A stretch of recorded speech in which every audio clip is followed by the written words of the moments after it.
Hello friends, today we have with us CEO of Prasar Bharati, Mr. Shashi Shekhar. I'm a big fan of his achievements as he's completely turned around Prasar Bharati from a Sarkari organization to a highly professional organization. So Shashi sir, thanks for sparing time. Welcome to the discussion, sir. Thank you for having me and for a very kind introduction where you vastly overstated what I've done. So, very happy to be here. Sir, I was actually going through your profile, and initially you worked in Infosys for 10 years. And from 1997, when I saw you started working on innovations and digital innovations in that time when nobody was talking much about innovations. Then in 2013, you joined Niti Central, started working on data analytics, built India's biggest you can say electoral database and something of that sort. So your career is where you were always ahead of the curve, sir. Yeah? And now you are with Sarkari organization, government organization. So, sir, how this new system is treating you? So how difficult or how easy it is to work with government organizations? Sir? Very interesting question. I think you're the first to use the phrase ahead of the curve. I think now with the Sarkari system, I'm flattening the curve. So, so let me just rewind back. You were talking about my career. Actually, my first job was a Sarkari job. Okay. So in '95, when I graduated from IIT Bombay as a chemical engineer, I came to Delhi. My first job was in Delhi with a consulting firm called Engineers India Limited. It's a public sector unit. Those days, we used to live in Gurgaon. Where practically it was barren land. Gurgaon was just about emerging as a urban center. And interestingly, AIL used to have an office on Parliament Street in what is known as the PTI building. And so in 2016, when I became a part-time member of the Prasar Bharati board, the Prasar Bharati board also was sitting in PTI building. So it was like, 20-year, the clock turned all the way around. And there I was back in the same Sarkari buildings that once I used to visit. So back then in '95, internet was just about making its presence felt in India. At IIT, we used to have access to the internet because of the ERNet. But then when I joined EIL, I realized that my entire batch was abroad, and I was one of the few who were who stayed back in India. And those days, email on the internet was only accessible either if you were at an IIT or an ISC through ERNet, or some of the R&D units used to have access to ERNet. So at EIL, the R&D unit was also incidentally in Gurgaon, in the same office building. And they used to have one machine, which was a DOS machine, which used to run an email client on UUCP. And one common ID, one common inbox for the entire office. So I got to know about that they have email here. So I shared it with my classmates. And then, of course, the entire batch was just abroad. So daily, I would get 50 to 60 emails on that common email box. And so the word got around that, there is a new trainee who was joined, who was getting 50 to 60 emails a day on the common email server. And so the general manager called me. So I was really scared. I thought, I'm in trouble. So he says, I heard you use the email a lot. I said, yeah, you know how to use the VI editor because it had a VI editor interface. I said, yes. He said, great, here is a floppy, go type these emails because he wanted to send emails. And so there I became a typist. So that's how my whole tech journey started, where I stopped being a chemical engineer and I started being more of a software engineer. So I set up one of the first rudimentary websites of EIL back then. And those days, the pollution around the Taj complex was a big issue. And EIL used to do the air quality monitoring. And so they needed access to a simulation software, which was available at the US EPA website, open source software. And nobody had a clue how to download it. So that is when we first discovered Mozilla, the web browser. And on a 14.4 kbps modem, over a week, we downloaded this simulation tool. So I ended up, learning a lot more on tech and software So naturally, within a year, I had to quit my Sarkari job, and then that's when I joined Infosys, moved to Bangalore. So I was at Infosys for almost 16 years, most of it abroad, and worked in various diverse fields. And then, of course, after that came Niti Digital, where we did the digital campaign. We had India Votes, which was one of the largest open electoral databases for doing analysis. And then I joined the Prasar Bharati board as a part-time member in 2016, and then came here as a CEO in 2017. So to your question on how is the experience in the Sarkari environment, I think I'm one of the few lateral entrants who was similar to me. Yeah. At where I've had to manage a setup where the entire hierarchy below you is permanent, regular government employees and so on. The other unique challenge about Prasar Bharati is the age profile, where I remember when I joined Infosys, and Mr. Narayan Murthy used to, in his speeches, mention it quite often that the average age at Infosys is in the 20s. Right? You go around the campus every here, the average age is in the 50s. So to go from that environment to this environment is a huge change. And so the challenges are many. I don't think I've turned around Prasar Bharati, though I mean I would like for that to be said. I think we are still far away from that point. But what we have done is at least we've started the process. We've started the process of that turnaround. Its fruits will probably take a few years for us to really experience. When I came here, the entire decision making was paper based. I would get volumes of paper.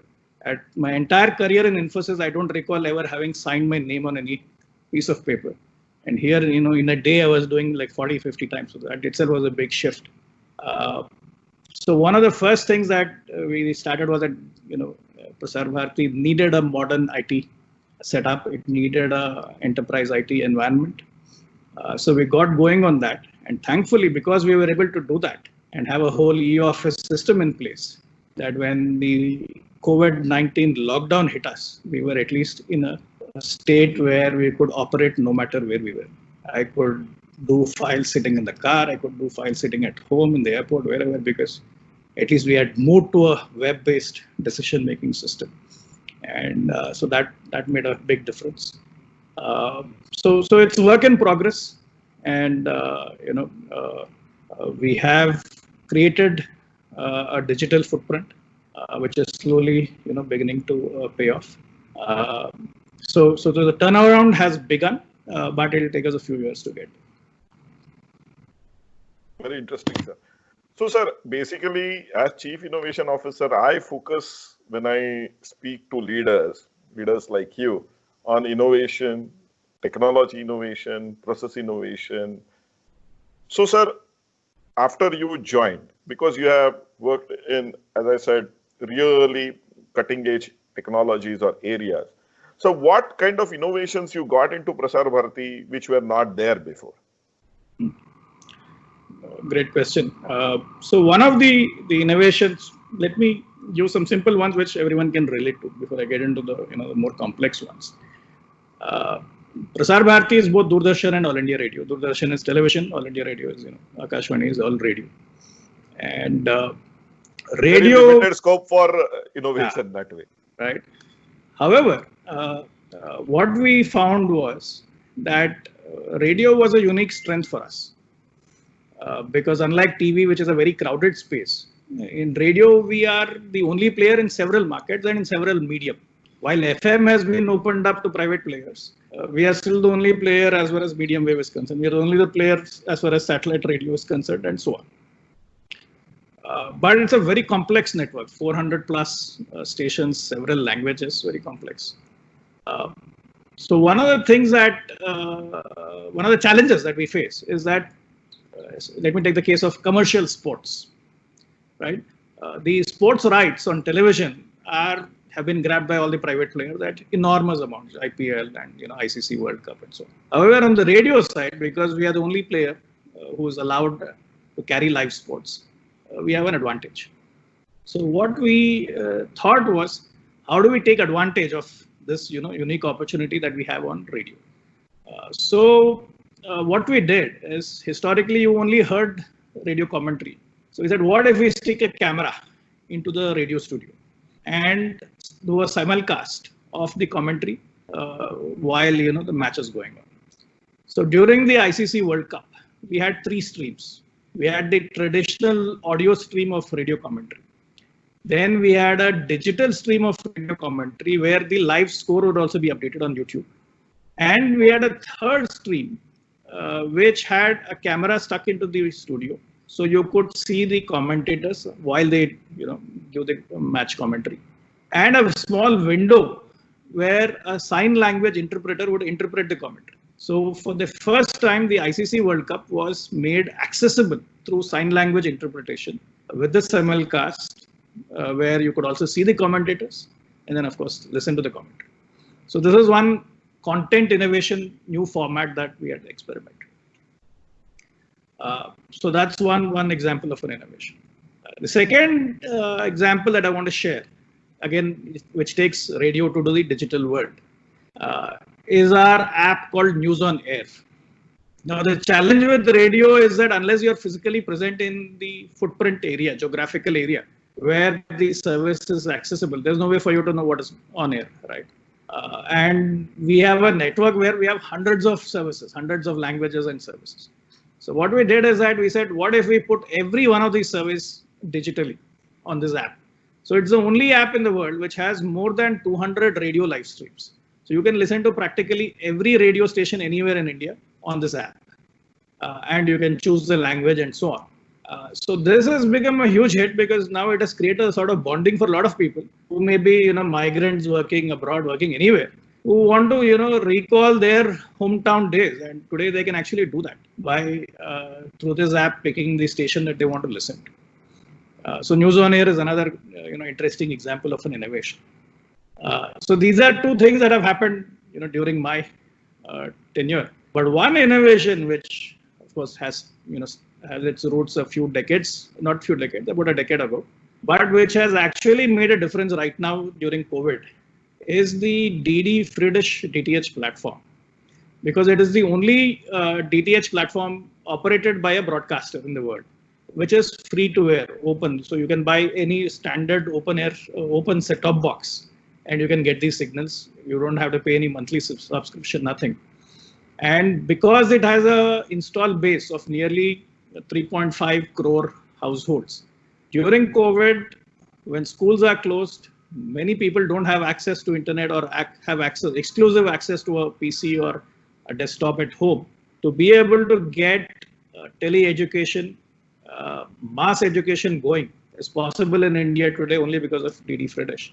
And the Singapore Straits Times had an editorial last month where they were talking of the impact of COVID-19 on education.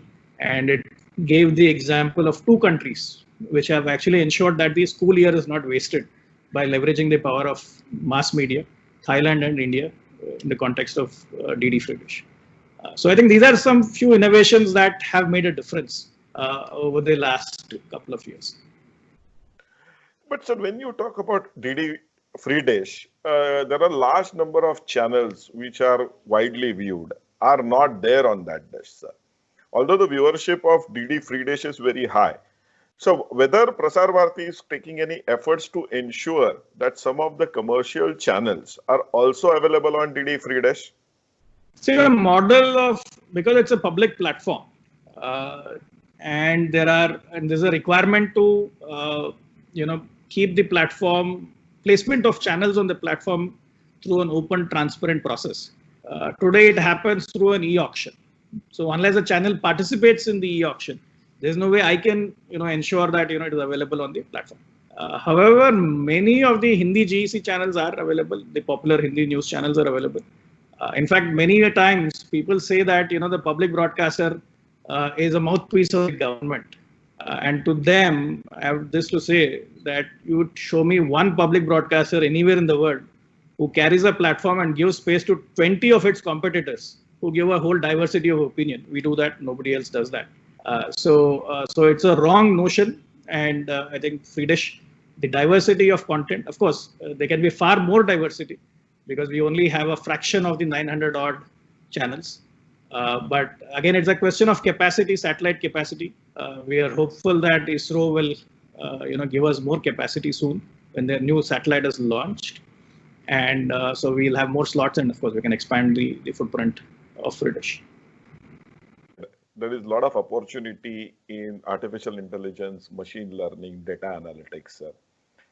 You are also working with BARC Park, which does a lot of data analytics, sir. And actually, which decides ranking of channels on weekly basis, which actually results in their revenue. So how confident or how accurate is this data, and what is the process, sir, which is used in BARC analysis? The audience measurement in India, I think, has come a long way. For several years, the audience measurement in India, TRP, or what used to be TRP, it used to be through a company called TAM. And the reason it was flawed was because it was largely urban India that they were measuring, and they were just extrapolating it to all of India. And then that led into a lot of questions around the authenticity, the credibility, the reliability of audience measurement. Ultimately, the government had to intervene, and then BARC was set up in the early years of last decade, 2013, 2014. And they started measurement from 2015. Now the structure of BARC is an interesting structure. It has one set of stakeholders who are the primary shareholders or investors in BARC, which are the broadcasters, Prasar Bharati included, all the big broadcasters. Then there are also representatives of the media agencies, the AAAI, and the end user companies, ISA as well. Right? So it's a multi-stakeholder organization that is overseeing audience measurement. The methodology is still what was the technology sometime back, which is panel-based measurement. So what BARC does is they do an annual survey. The annual survey establishes what the TV universe is like in India. So it establishes how many households have televisions, what kind of televisions is there, what kind of households are these from a socio-economic, demographic standpoint, and so on. What is the television penetration in various parts of India? So this becomes the reference model. And based on this model, then they place meters in a sample. That becomes a panel, basically. The sample currently is around, I think, 30 or 40K meters. And these are in various parts of India. And these meters basically monitor what you watch based on who is watching and so on. And the data that is collected from these meters is then fed into a statistical model. And then you have the weekly ratings that come out of that statistical model. So that's broadly the process. There are, of course, challenges. Don't you think, sir, believe that currently with set-top box, we can actually go ahead and monitor viewing pattern of almost each and every house and do a data analytics on top of it? Yeah. So in fact, I was just getting to that part. So the challenge with this kind of panel-based measurement is that it is only as good as your sample and your model, right? And a country which is as diverse as India, with so much of stratification and so much of differences in the way we consume products or media and so on, any model or any sample will always have a limitation, and this limitation becomes magnified when the sample size is small. So if you go to a genre like, let's say, English news, I mean, for the amount of decibel noise that it attracts, English news is one of the micro, probably a nano is the right word for the size of the sample. You compare Hindi news and English news, it's like a huge factor of difference, right? So in English news, because it is so small, the audience size, that even the smallest disruption, because of the nonlinear effect of the modeling, it just manifests into a big difference in the ratings. And so that is a big challenge. And so we are actively, BARC board as well as the tech committee of BARC is actively looking at this issue in terms of how to make the algorithms more robust, what is the right policy approach, and so on. But that is still working within the limitations of the panel-based measurement. The other option is what you're talking about, which is census-wide measurement. which will work if everyone has a set-top box which is intelligent, which has the capability to do this kind of measurement and report it back through what is called return path data. Now, some of the bigger operators have this, like Tata Sky and so on. BARC has also entered into MOUs with some of them who are willing to share this data. Not everyone is willing to share this data.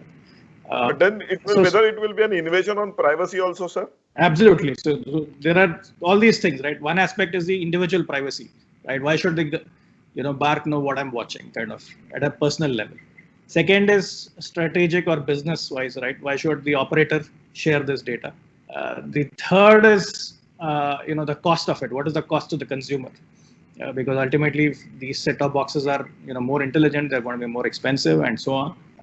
Then the fourth big issue is free dish, because free dish, we don't even control the set-top box. So how do you solve that problem? So RPD is, so it's an active area of consideration. BARC at its level is looking at it. Even the regulator, TRAI, is looking at it. So various stakeholders are looking at it. But what is the roadmap? It's still not clear how, how easily can we get to census-wide audience measurement. At the same time, there are startups that are disrupting the space. So there is Zapper, which has come up with a ambient monitoring technology, which gets around a lot of these problems. So I think audience measurement is ripe for disruption. So BARC will have to innovate, and so it's on their radar. Then there are startups which are more nimble and more real time. So it is also a wake-up call to BARC that they have to speed this process up. So we have had, I think, new leadership there. So hopefully this process will speed up in the months to come. So, sir, this interview will be watched by large number of technology students, large number of students who are in higher education sector, sir, because that is what I primarily focus through these leadership talks, sir. And one of the objective is to motivate them to identify new areas where they could venture into, or they could innovate, or they can take their career forward, sir. Currently, if you look at the media space, sir, large number of media organizations are struggling because they are not getting enough viewership, or the revenue model is not right. But large number of youngsters are keen on getting into media because the publicity or the glamour which is associated with it. So, sir, whether you would like to give some tips or suggestions to these youngsters who are very keen on getting into media sector. One is in front of camera, and maybe even behind camera, where the technology is involved. Very pertinent question.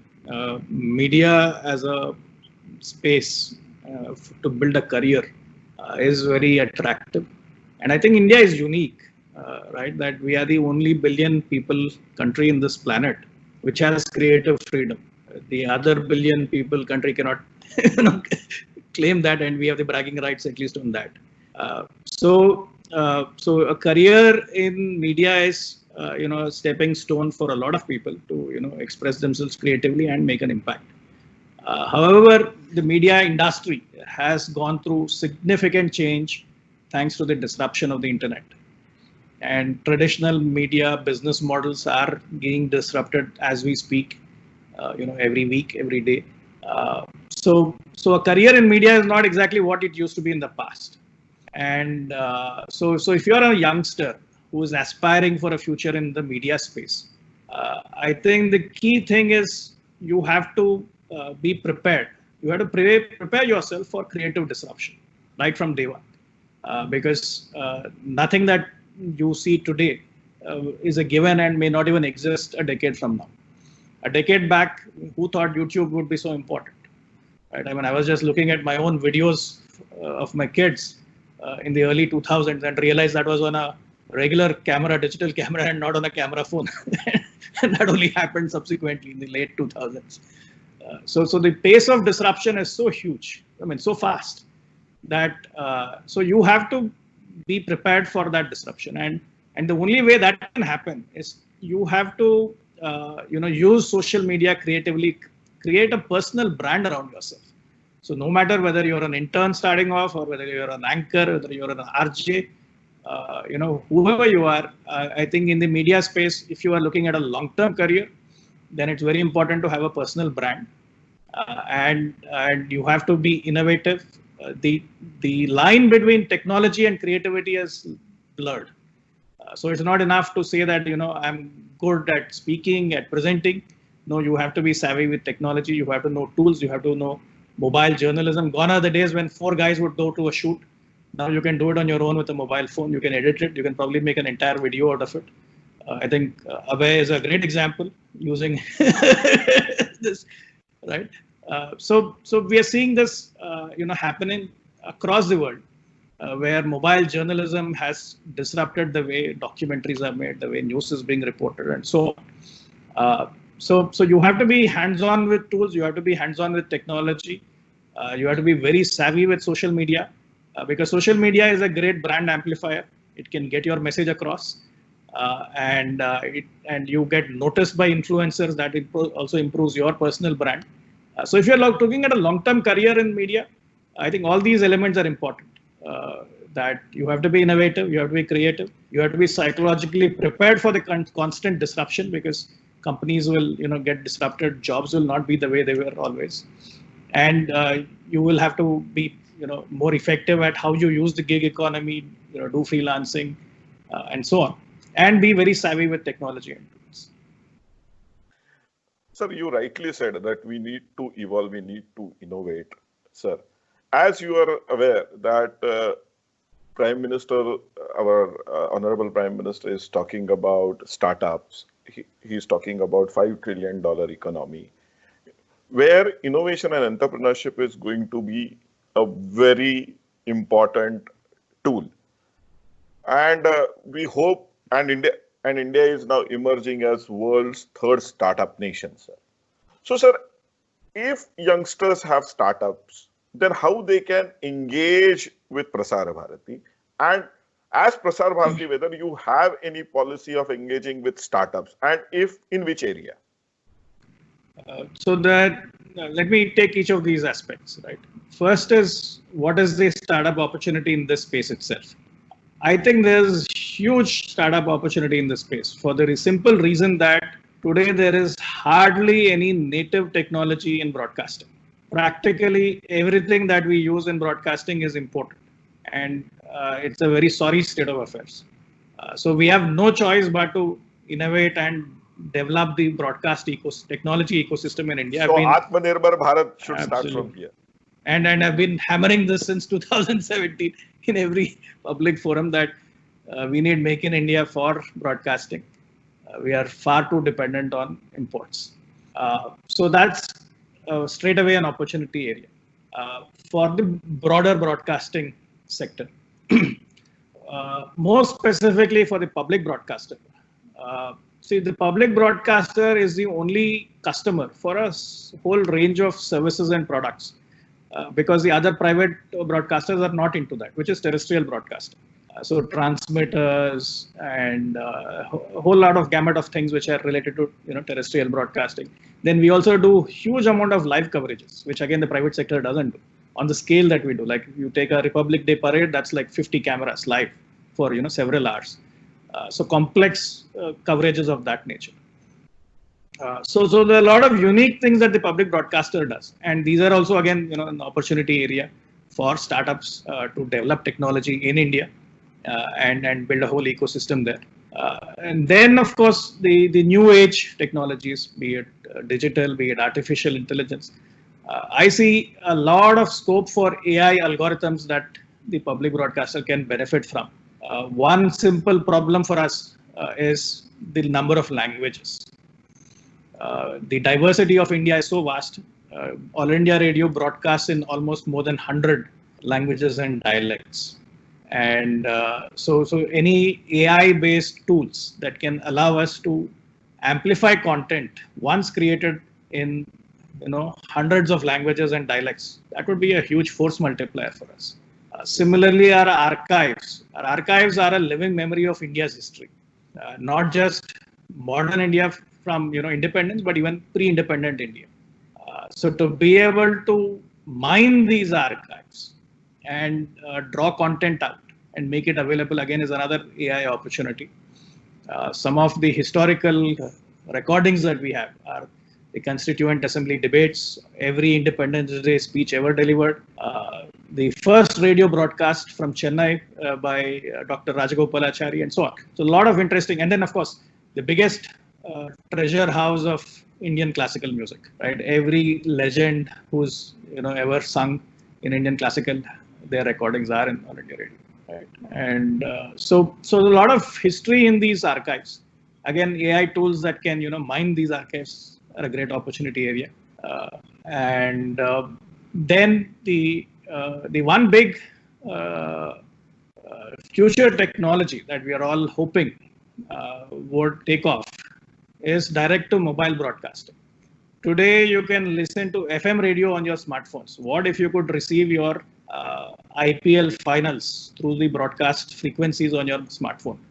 Then you will not have to worry about data plans. You will not have to worry about buffering. You don't have to worry about the CDN costs. All of that goes away if broadcasting directly to smartphones is possible.